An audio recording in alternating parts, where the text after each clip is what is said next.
Dari situ kita rencana mau bikin acara seni dan budaya yang melibatkan teman-teman disabilitas, di mana nanti ada nari, teatrikal, puisi, dan karena ini menyangkut dengan Pilpres, jadi kita juga pengen menyampaikan kepada calon presiden bahwa inilah harapan dan keinginan yang kita siap dijalani, dan juga permintaan kami supaya terbit kartu khusus disabilitas, Pak. Jangan hanya buat orang-orang sekolah dan kerja, kartu ini buat kartu disabilitas. Itulah salah satu ide kami, mau bikin forum dulu diskusi, mana kita harap dari forum diskusi itu dihadiri juga oleh perwakilan dari beberapa yayasan dan kalau bisa dari pemangku pemerintahan.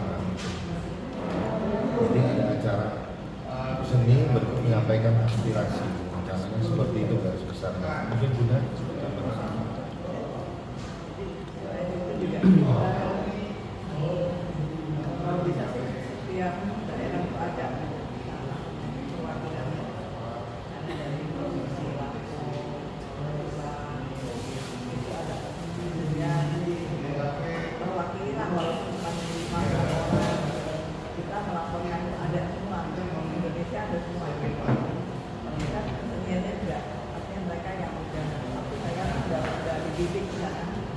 ada yang nyanyi, nari, selain olahraga, sudah berjalan. Jadi nanti di acara itu juga rencana kami, Bang, ada atlet-atlet atau yang sudah punya nama memberi coaching motivasi kepada teman-temannya yang belum berhasil. Jadi oleh karena itu, Abang dulu waktu kami syukuran peresmian perempuan Yayasan Sosial sama Budaya di sini, pernah berpesan kalau mau ada kegiatan komunikasikan ke Andre, sama tahu nanti kami bisa kasih masukan atau saran berjalan. Itu kurang lebih. Ya bagus saja idenya. Tapi kalau boleh saran, kalau memang dikaitkan dengan message kepada kebijakan pemimpin negara, ya tidak pada satu kandidat saja, tapi itu semua. Terus terkait kartu tadi sebenarnya itu sudah amanat kebijakan bahwa ada terbit tetapi moratorium, karena data yang dipakai itu data yang bukan data penyandang disabilitas itu kan terserak di mana-mana berdasarkan kepentingan sektoral masing-masing, ada di Dampodi, ada di Aker. Sementara kan data yang diharapkan amanat kebijakan itu kan data satu data yang terkira yang terintegrasi dengan minggu. Nah, kalau kita melakukan sensus, walaupun dibilang ada 23 juta, bisa bayangkan resources yang dibutuhkan seberapa besar. Nah, sempat jalan, meetingnya adalah Kementerian Sosial, sekitar 200.000 data, setelah itu stop. Karena apa? Kita mengharapkan kartu punya disabilitas itu tidak hanya berbicara kartu penanda sebagai disabilitas saja, tapi manfaatnya apa? Sementara ada satu kebijakan yang masih PR sampai saat ini, yaitu PR tentang turunan undang-undang namanya peraturan pemerintah tentang konsesi dan insentif. Arahnya ke sana. Jadi kartu itu nanti akan menjadi database ketika dia misalnya naik kereta api dapat diskon sekian persen, tapi di sisi lain dari data itu kereta api dapat insentif apa? Relasinya begitu kan? Tidak dirugikan. Nah itu sama termasuk di sisi. Nah itu lagi digodok. Selama 2 tahun kemarin kan yang menggodok regulasi itu Kementerian Sosial, itu nggak cocok karena ini bicara anggaran negara. Nah, tahun lalu kami rapat koordinasi terbatas, akhirnya kami advokasi kembalikan kepada Kementerian Keuangan di BKF.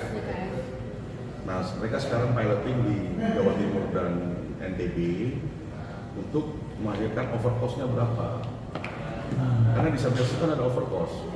Ya. Dari situ nanti mereka akan simulasikan sehingga ketemu konsesi itu berapa persen sih dan seterusnya. Gitu. Kita berharap sih tahun depan bisa selesai sebelum karena ini kan tinggal satu TP ini yang belum selesai, kalau yang lain sudah selesai semua. Nah, terkait dengan seni dan budaya, dari awal saya sering katakan bahwa disabilitas ini tertinggal karena stigma, ketidakmampuan, abnormal, tidak sempurna, dan itu kan stigma, paradigma. Satu-satunya jalan yang paling efektif untuk mengeliminir itu cuma seni dan budaya. Tidak ada yang lain. Bukan sosialisasi, bukan edukasi, apalagi orang terkejut ketika Putri Aryani, orang terkejut ketika ASEAN Para Games malah akhirnya Ibu Sri Mulyani keteteran mau bayar sampai 400 miliar. Seni budaya itu yang bisa mengeliminir stigma menurut saya. Dan kemarin saya di Jogja hampir 2 minggu itu kan ada pameran seni rupa Suluh Sumuruk namanya. Jadi suluh itu kan literasi ya, pengetahuan. Sumuruk itu nggak pernah padam, pengetahuannya nggak pernah padam. Jadi bagaimana teman-teman berinteraksi dengan Mereka juga dengar temanya? tema forum diskusi. Aspirasi disabilitas untuk pemerintah. Jadi aspirasi dua kita dari teman-teman disabilitas untuk pemerintah di 2024 yang akan datang. Oh. Jadi Bang Andi gimana? kita menguatkan. Ya kalau kayak gitu kan cenderung kalau yang diundang berarti tim sesnya. Enggak, ini kita semua maksudnya yayasan yang kita undang yayasan yang kita nggak tahu dia berpihak kemana. Oh, oke. Kita ngumpulin dulu. Oh, berarti kumpulin dulu aspirasinya. Iya. Ya. Kita membawa psikolog juga. Ya. Dinas terkait, dinas sosial dan lain-lain kita bawain, kumpulin, rekam apa yang Ya. kumpulkan. Jadi namanya aspirasi. Teman disabilitas untuk pemerintah 2024. Jadi Cuman kan kita kendalanya kalau untuk supaya ada perwakilan dari pemerintah juga hadir di situ mendengar dan terlibat dalam forum diskusi itu, pangkor kami kan nggak kesana lah. Kalau kita yang ngundang siapa lu kan? mungkin dengan dari Bunda nggak ada. Itu orang budaya bisa datang, kenapa enggak bisa datang? Toh rencana kita nggak hanya di sini doang, itu pentas seni, tapi kita mau rencana yang besar ya, agelaran seni budaya seluruh Nusantara. Kita memanggil seluruh teman-teman disabilitas seluruh Nusantara untuk ikut dalam agelaran budaya. Jadi kayak pertandingan. Minggu depannya ini loh, yang sekarang udah hari Rebo.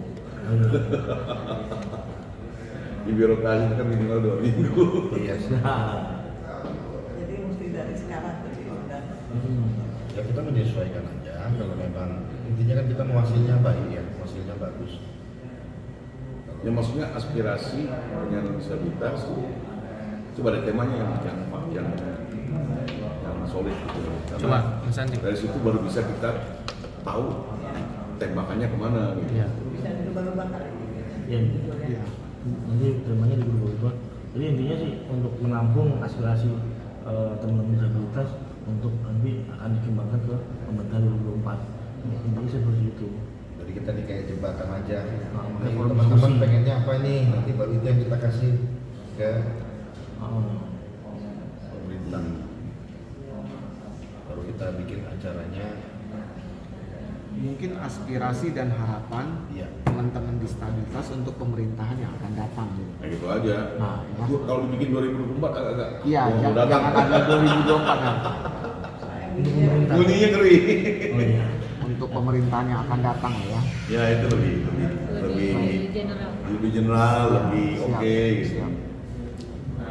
Ya. Ya dari situ kemudian segmentasi diskusinya kayak gimana kira-kira? Mungkin kita lebih membahas adalah keinginan mereka seperti apa gitu ke depannya. Jadi kaum disabilitas itu kan mungkin perlu diperhatikan apakah kesejahteraannya, apakah kebutuhan mereka, apakah kemudahan mereka untuk mendapatkan hak yang sama dengan manusia normal gitu kan. Jadi kayak klasik lah, tapi kan kita Iya. mengingatkan, reminding terus ya. Jadi kan Atau mungkin ada ide baru nanti kalau iya, apa. betul. Karena mungkin kita ngesetnya kan kita minta, oh ini keinginannya seperti apa nih gitu kan. Nah, nanti mereka cerita. Nah, kalau ada pihak terkait kan mungkin bisa, oh yang ini bisa nih, nanti kita coba bantu wujudkan atau kita bantu fasilitasi. Oh yang ini nggak bisa nih, ini karena menyalahin begini atau begitulah. Ini kan pihak terkait bisa ngasih kehadiran pemerintah itu cenderung kepada apanya, goalsnya teman-teman apa? Goalnya itu lebih banyak pemerintah itu supaya lebih melatih dan orangnya bisa sedikit banyak. Yang kedua mungkin perhatian kartu tadi. Atau ide abang bagaimana? Ternyata kartu itu udah ada, memang mereka dalam menghitung jumlah Ya, dan manfaatnya. dan manfaat. Ya, manfaatnya itu lebih dikonsentrasikan ke apa ya?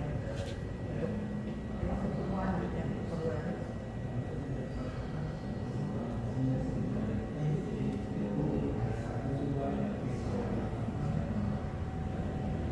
Nanti dari KPU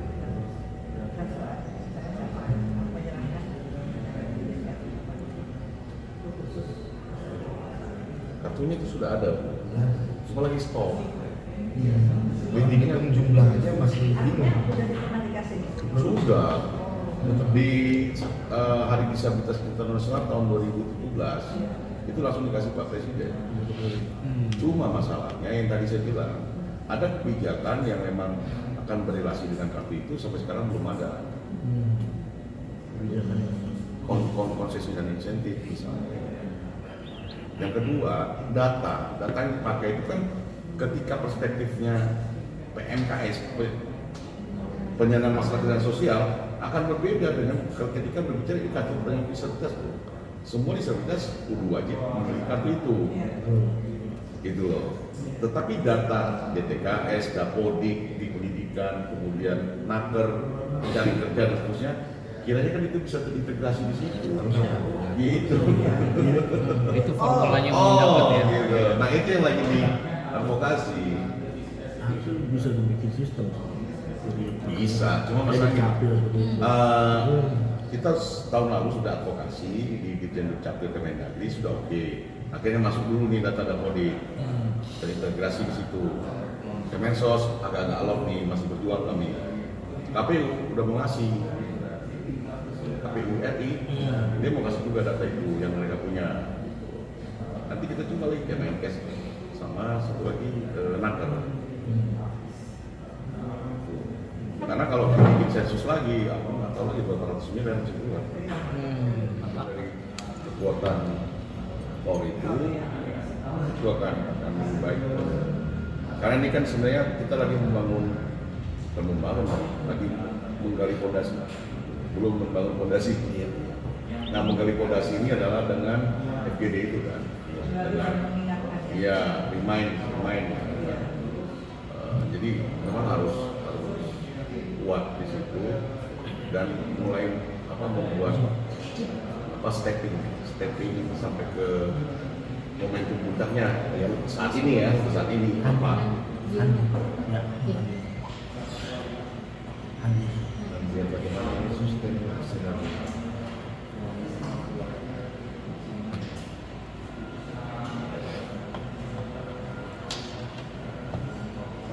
Jadi memotivasi aja ya. 2 tahun yang lalu saya membuat bienal di Jogja. Bienal itu event internasional khusus pelukis ya. Kami bikin tagline Jogja Bienal pertama itu tuh meri itu maksudnya turunan. Ini saya bicara aspek finansial aja. Bienal itu event 2 tahunan. Kalau sekarang alhamdulillah dapat dana Indonesia 2 undang-undang kebudayaan. Ya biarlah pemerintah yang ngurus ini. Tapi kita sebagai inisiator tetap dipercayakan untuk menyelenggarakan itu secara sustain. Indonesiana itu kan dana keabadian budaya Indonesia. Dan terus terang baru bienal itu yang dalam konteks disabilitas yang bisa menyasar itu. Dimulai dari FGD saya, dimulai dari diskusi, keterlibatan perguruan tinggi. Karena walaupun bagaimana kan negara ini sangat percaya pada akademisi gitu. Gitu. Event autis khusus ada? Banyak. Kalau autis khusus banyak. Makanya sih bilang sangat sensitif, ya tidak dalam konteks semua ragam disabilitas, masih level skala lokal.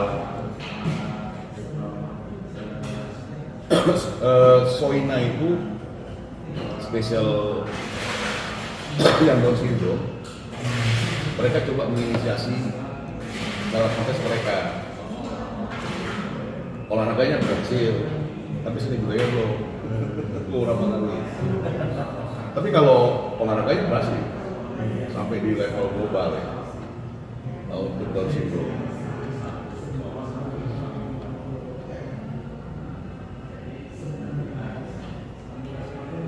Izin Bang, nanya lagi. Ya, Kalau untuk OTGJ gimana ya? Masuk ya. masuk. Jadi konteks ragam disabilitas itu menurut undang-undang itu ada 4. Pertama fisik itu jelas kelihatan lah ya, Ya. amputasi, lumpuh gitu ya. Kemudian sensorik itu ada 2. Kayak saya tunanetra dan teman-teman tuli bicara. Kemudian intelektual tuh kayak tunagrahita, orang sering bilang idiot dan seterusnya. Nah yang keempat tuh mental. Autis itu termasuk mental. Teman-teman psikososial, bipolar itu masuk. Dan yang terakhir yang kelima tuh ada yang double. Multi itu misalnya saya netra termasuk tuli juga. Oh. Dua atau 3 atau bahkan lebih. Iya banyak. Itu ragamnya dan spektrumnya sangat luas sih. Iya. Kan saya lihat sekarang kan kalau dari pemerintah perhatiannya untuk yang OTGJ itu agak kurang, bahkan kurang banget gitu. Jadi gini loh, kalau kita bicara spektrum mental health disability ya, disabilitas dengan kesehatan mental, bahasanya Iya, harusnya gitu. betul. Awalnya orang gila gitu. Kategorisasi itu kan sangat luas juga. Iya. Dari mulai depresi, stres, dan seterusnya. Tapi ketika dia dalam jangka waktu yang lama, kontekstual bermasalahnya itu lebih dari 6 bulan dia masuk kategorisasi disabilitas. Nah artinya apa? Sebenarnya ini saya kasih tahu, tadi abang bicara 2%. Ya, Terus di ASN atau satu di private sector ya. Sebenarnya udah lebih, Pak. Mereka nggak sadar aja. Saya buka rahasia aja. Kalau di assess itu semua karyawannya, berapa orang yang stres? dari situ betul. Karena mereka, tapi jangan kasih tahu. itulah invisual disabilitas yang nggak terlihat, nggak kasat mata. Orang stres depresi yang Banyak sekali. mengatakan ada pekerjaan. Cobalah tanya HRD-nya, siapa yang suka bolos, siapa yang suka melawan, itu udah pasti bermasalah. Gitu. Karena apa? Terminologi WHO katakan 10-15%. Jadi kalau ada 1000 karyawan yang kami firm, di situ ada 100 orang disabilitas, tapi nggak terdeteksi aja, nggak terlihat. Coba deh kalau nggak percaya. Yang tekanan pekerjaan. Oh, iya. Akhirnya melawan Atasan, nembak Ya. bosnya, ini bunuh diri, itu yang terjadi sekarang. Gitu. Termasuk di institusi negara, di TNI, nggak tercapture aja. Bos main ngomong kasar termasuk. Depresi Karena biasa semua itu.